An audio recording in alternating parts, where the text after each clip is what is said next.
એસીબીની સફળ trap. Kapadvanj home guard યુનિટમાં ફરજ બજાવતા 2 હોમગાર્ડ પ્લાટૂન સાર્જન્ટ લાંચ લેતા રંગે હાથ ઝડપાયા.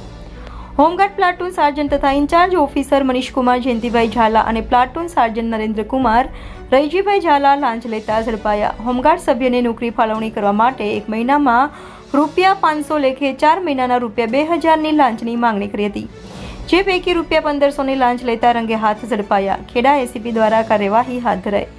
રિપોર્ટર ચિરાગ પટેલ સાથે bureau chief Navdeep Rawal, India 24 news, Kheda.